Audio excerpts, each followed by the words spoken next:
الوطن قد وجب حقا حقا كل فرد مننا يلزمنا فاعتصم بثقة صدقا صدقا كل مخلص لنا يقصدنا يا أيها الصوماليون يا أيها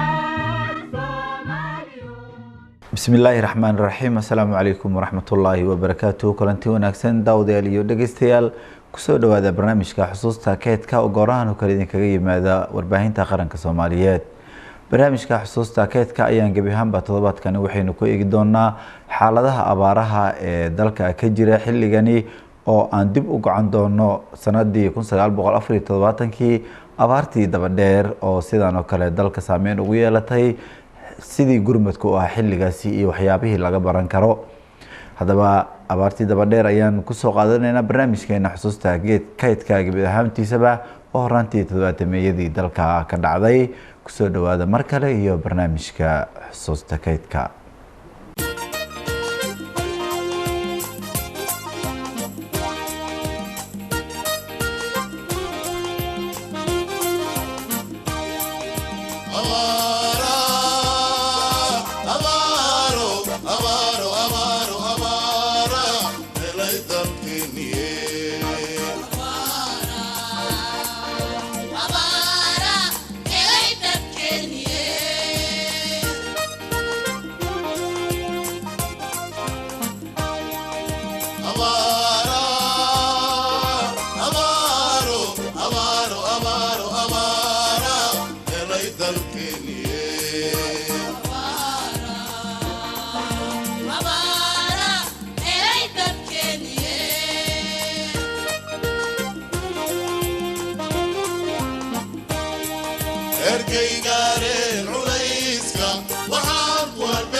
خطوية هريو هبين همونت tirashana la waayay noloshii hali soo dhawaysay warbaadhi mashadii godliyey haddii daf ma loo baxshee dadaal waa lama huraan haddii daf ma loo baxshee dadaal waa lama huraan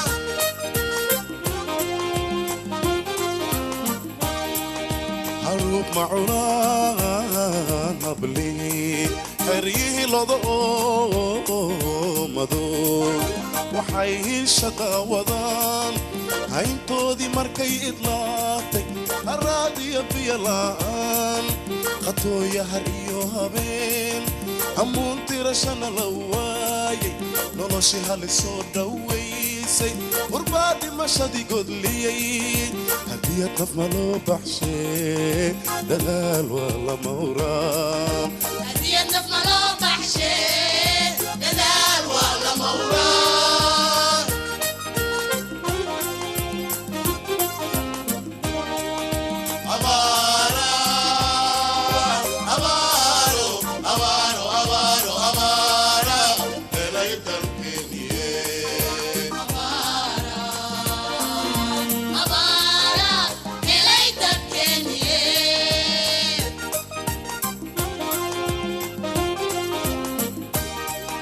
erkay gaareen culayska waxaan ku hardheed qiyaasno hareerniga waa la waayay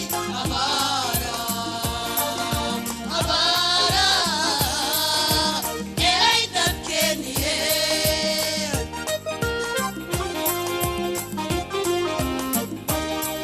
dogsooyira maro dhulkiyo laagihii mahareeya ubaaga jilaal hartidiisa iyo araagtidiba u dheero qaybihii geedaad ku hirato cadceedka harya malaqooyo iglii wuu qaaban yahayo habaas neer noqoy dhulkeeniye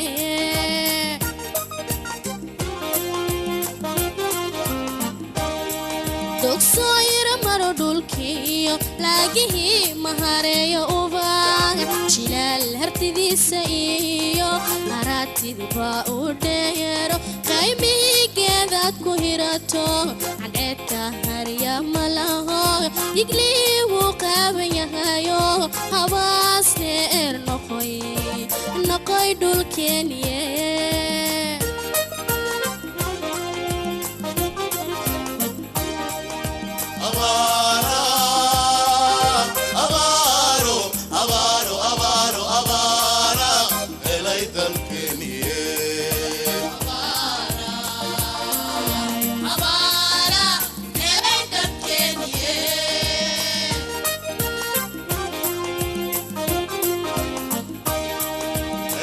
gaareen culayska waxaan ku hardheed qiyaasno hareerniga waa la waayay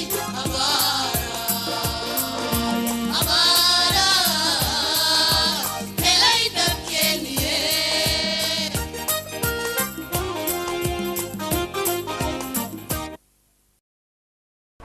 sanadii 1974 ayaa dalka waxaa ka dhacay abaar saameyn weyn ku yeelatay guud ahaan dalka gaar ahaan gobolada Sool, Nugaal iyo weliba Togdheer iyo weliba qaybo kamid ah gobolada dhexe ee Soomaaliya. abaartaasina waxaa loogu magac daray abaartii Dabadheer. xilliga ay dalka ku habsatay abaartii Dabadheer waxaa dalka oo dhan ka socday ololihii la magac baxay ololaha horumarinta reer miyiga kaasoo ay ka qayb galeen ardayda dugsiyada sare ee dalka marka laga reebo kuwa sanada afraad ku jiray, macallimiinta dugsiyada sare, qaybo kamid ah shaqaalaha wasaaradda caafimaadka, qaybo kamid ah ciidamada qalabka sida, maamulada gobolada iyo degmooyinka iyo qaybo kamid ah ururada bulshada. mashruuca ololaha horumarinta reer miyiga waxa uu isugu jiray la dagaalanka wax akhris qoys la'aanta, daryeelka caafimaadka dadka iyo xoolaha iyo wacyigelinta bulshada. ololahaasi waxaa laga fuliyay 125,000 oo goobood waxaana uu gaaray ilaa heer tuulooyinka yaryar ee aan horey akhris iyo qorista iyo adeegyada kaleba toona uga jirin. haddaba iyadoo ololahaasi baaxadda leh oo dalka ka jiray ayaa bishii Oktoobar ee sanadii 1974 waxaa goboladii aan soo sheegnay Togdheer, Sool, Nugaal iyo qaybo kamid ah gobolada dhexe ee Soomaaliya si weyn u saameeyay abaar si aad u halisgelisay nolosha dad iyo dunyo aad u tiro badan. abaartaasi loogu magac daray Dabadheer ayaa si ahaan loo oran karay waxay la nooc tahay abaarta maanta dalka ka jirta. xilligaasi waxaa dalka ka talinayay kacaankii 21 Oktoobar ee uu hogaaminayay Allah naxariistay Generaal Maxamed Siyaad Barre. hogaankii dalka ka ariminayay ee militariga horkacayay waxay aaminsanayeen in marka la isu geeyo muruqa maalka iyo maskaxda bulshada oo kaashanaya dowladooda laga guuleysan karo dhibaato kasta oo soo darista. waxaana aad looga soo horjeeday in kaalmo shisheeye la isku haleeyo ama beesha caalamka loo gacan horsado. sida daraadeed abaartii Dabadheer ma jirin wax baaq ah oo beesha caalamka lagu weydiistay in ay gargaar degdeg ah la soo gaaraan dadkii ay abaartu saameysay. Well, I already said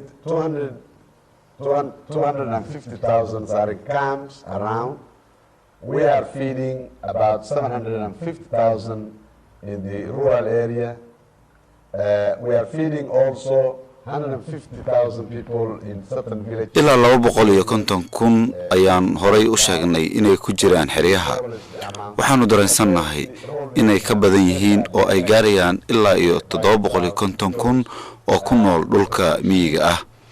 ilaa 150,000 oo kale ayaan rumaysannahay in gobolada qaarkood ku tabaalaysan yihiin kuwaasoo abaartu ay ku dhufatay. waxyaabo badan ayaa hoos u dhacay oo ay ka mid yihiin wax soo saarkii dhinaca beeraha, dhoofintii xoolaha oo iyana hoos u dhacay. ganacsatadii iyo maalqabeenadii dalka ayaa dabooli waayay baahidaasi ka jirta dalka. sidaan anagu ka warqabno wax walba hoos ayay u dhaceen. dhaqaale ma jiro waayo Soomaaliya waxaa lafdhabar u ah xoolaha, wax kastana way istaageen. waxaanu sameynay dib u dejin.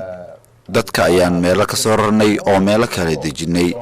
waxaan abuurnay nolol, waxaana isku daynay in ay dadku ka soo kabsadaan dhibaatada abaarta ka soo gaartay. abaartii Dabadheer ma ahan oo kaliya in dadkii iyo xoolihii biyo iyo raashin loola gurmaday. wuxuu ahaa barnaamij lagu saleeyay sugidda nolosha mustaqbalka ee dadka abaartu ku waxyeeloobay. dadka abaarta wax ku noqday waxay ahaayeen dadkii reer miyiga ahaa ee xoolo dhaqatada ahaa. dadkaasi oo intooda badani xoolihii ka dhamaadeen. waxaa muuqatay in haddii cunto iyo biyo loola gurmado aysan wax weyn u taraynin. haddaba iyadoo arrintaasi la gartay ayaa golihii sare ee kacaanka waxay go'aamiyeen in dadkaasi loo abuuro nolol ka wanaagsan tii ay abaarta ka hor ku sugnaayeen, taasoo ah in loo sameeyo barnaamij dib u dejin ah. waxaa loo tusmeeyey dib u dejin dhinaca beeraha ah iyo dib u dejin dhinaca kalluumeysiga ah, waxaana loo bixiyey magaca Dan Wadaag. Tens of thousands lost their livestock, their livelihood. Many starved.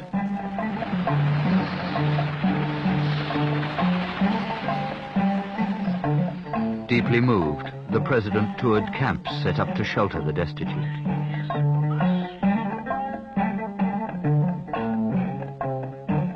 By his return to the capital, he had known what to do.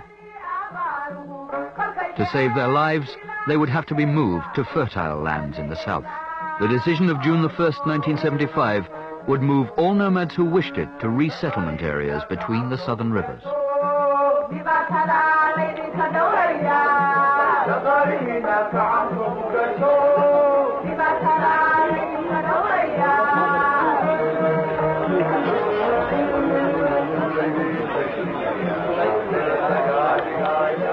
A mere 18 days after this decision, transport had been assembled and stood in position in the north. Boarding for evacuation were 120,000 people, their goods and few remaining livestock. The logistics would have been terrifying for even a wealthy nation. Yet on June 18th, the move began.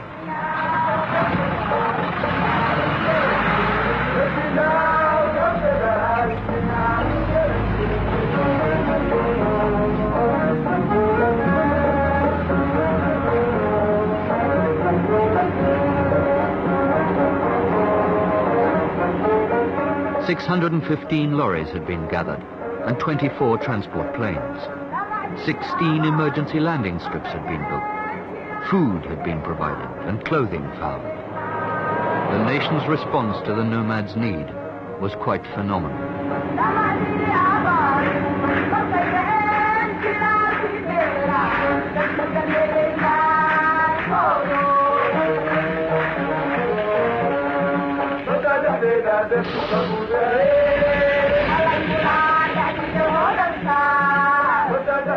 In the resettlement zones, neat rows of tents and temporary huts stood waiting to shelter the homeless.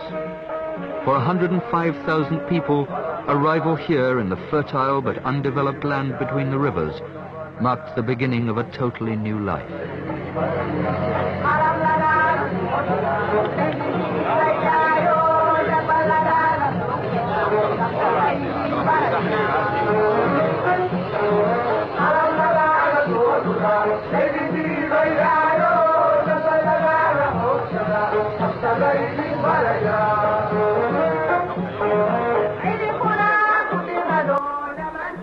sida aad arkaysaan daawadayaal dadku waxay u soo banbaxeen sidii ay u soo dhaweyn lahaayeen dadka laga soo hayaamiyey deegaanada ay abaaruhu ka dhaceen iyadoo aad arkaysaan ciidamada militariga iyo weliba dadiyooga isxilqaamay ee ardayda ku jiraan inay dadkaasi gawaarida ka soo dejinayaan iyadoo dadka deegaanadooda la soo dejinayana ay sacabo u tumayaan isla markaasna caleemo qoyan ay ku soo dhaweynayaan. dawadaagta beeraleyda waxaa la dejiyay qaybo kamid ah dhul beereedka gobolka Shabeellada Hoose oo ay kamid ahaayeen Kurturwaarey iyo Sablaale. kuwa kalluumaystadana waxaa la dejiyay qaybo kamid ah xeebaha Marka iyo Baraawe. dawadaagaha waxaa loo dhameystiray wax kasta oo ay nolosha u baahnayd. qoys kasta waxaa loo dhisay guri uu isagu iska leeyahay oo qalabaysan waxaana la siiyay dhul beereed uu isagu hanti ahaan u leeyahay. waxaa la siiyay qalabkii uu beerta ugu shaqaysan lahaa dawadaagaha kalluumaystadana waxa iyana sidoo kale loo agaasimay agab intaas oo kale ah. dawadaagaha waxaa loo dhameystiray tababarka xirfadaha beeraha iyo kalluumaysiga muddo aan sanad ka badnayn ayay isku filnaan dhan walba ah ku gaareen. waxaa xusuus mudan gurmadkii abaartii daba dheer waxaa iskiis uga qayb galay midowgii Sofiyeeti ee hore waxaana uu keenay diyaarado nooca xamuulka qaada ah kuwaasoo runtii aad u fududeeyay soo daadgureyntii dadka iyo xoolaha intaba. ma jirin cid kale oo gacan muuqata ka geysatay gurmadka masiibadaasi dabiiciga ah isla markaasna taliskii kacaanku cidna uma gacan taagin. abaarta dadii dunyo galaafatay dalkeena ee maanta qaybo kamid ah gobolada dalka ka jirta waxaa haboon in qorshe ka ballaaran midda maanta socota la agaasimo iyadoo la doonayo in dadka loo sameeyo wax ka bedel goobaha ay markaasi ku nool yihiin. haatana waxaa la arkayaa in dadka iskood ay uga soo barakacayaan deegaanadooda iyagoo usoo hayaamaya dhulalka ay isla leeyihiin naq iyo doog aad ka helaysaan. taasi ayaa loo baahan yahay in gacan weyn laga siiyo dadka xoolo dhaqatada ah ee iyagu abaaraha deegaanadooda uga soo hayaamaya.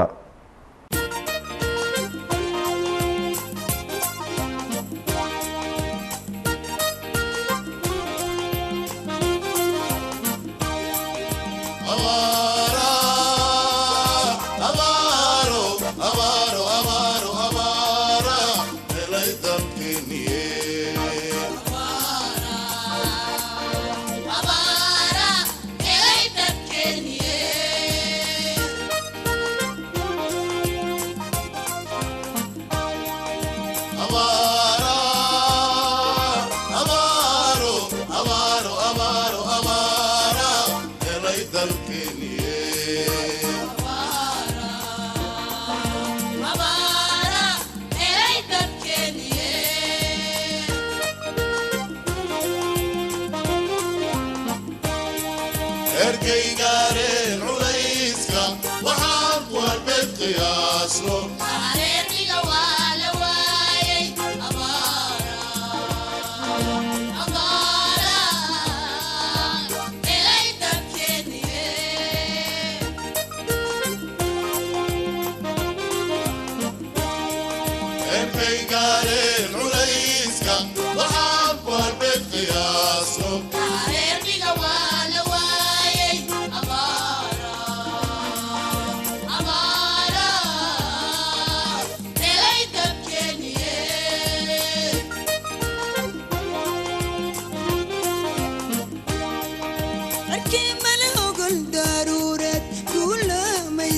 sigsatiyo igada iskoro kortiyo ilaaci mala xirkiyo mooran saymiyey samad way hawatayo abaara helay dadkeeni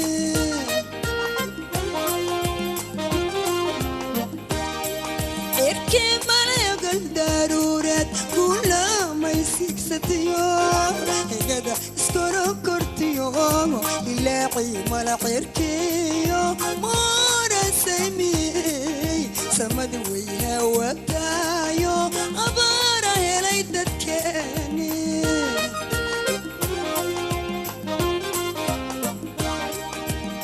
hay dur joog dab joogtii dunyadii baa ku hobato hay dur joog dab joogtii dunyadii baa ku hobato kuwii hantiyee lahaa miduma harin waa sabool kuwii hantiyee lahaa miduma harin waa sabool abaara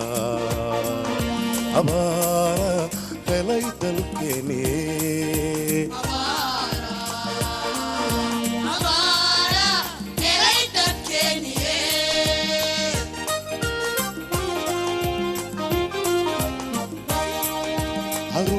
معلان هبلي حريلو مدو وحي شقاوضان عينتودي مركي إطلاقي الراديو بيلان خطوية هريو هبين همون ترشان لواي نولوشي هالي صودا ويسي وربادي مشادي قدلي هدية مالو بحشي دلال ولا مهوران هدية مالو بحشي دلال ولا مهوران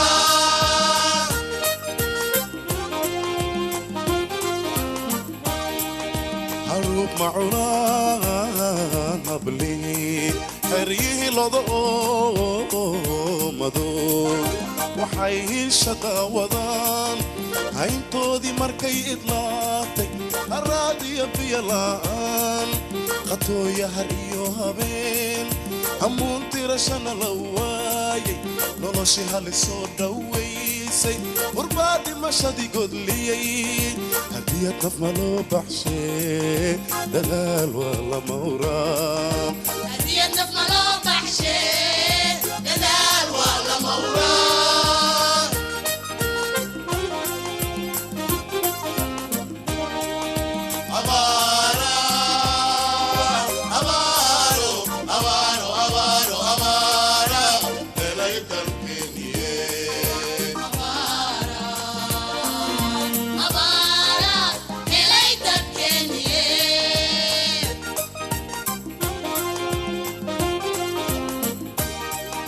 erkay gaareen culayska waxaan ku hardheed qiyaasno hareerniga waa la waayay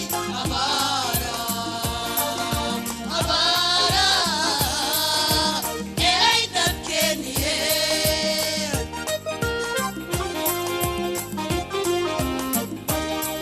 dogsoyra maro dhulkiyo laagihii mahareeya ubaaga jilaal hartidiisa iyo araatidiba u dheero qaybihii geedaad ku hirato cadceedka harya malahoyo iglii wuu qaaban yahayo habaas neer noqoy dhulkeeniye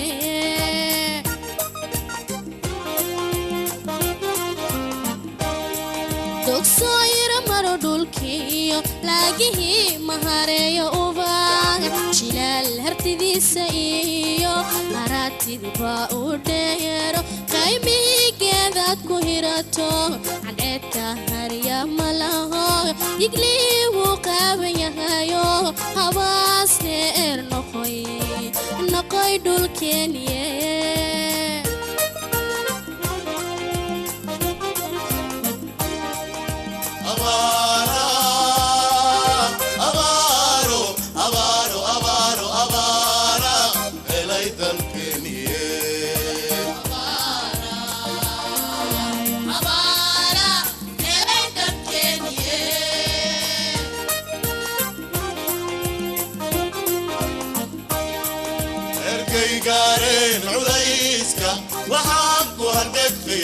qiyaasno hareeriga waa la waayay abaara helay dabkeeniye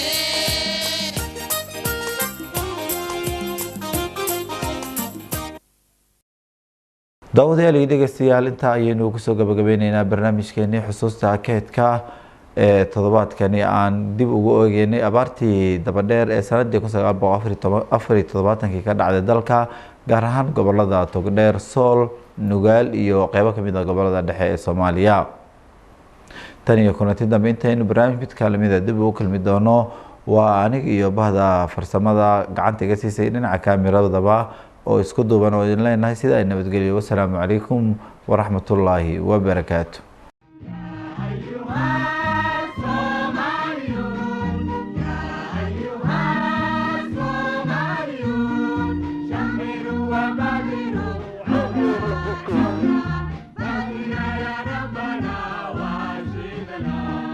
حب الوطن قد وجب حقا حقا كل فرد مننا يلزمنا فاعتصم بثقة صدقا صدقا كل مخلص لنا يقصد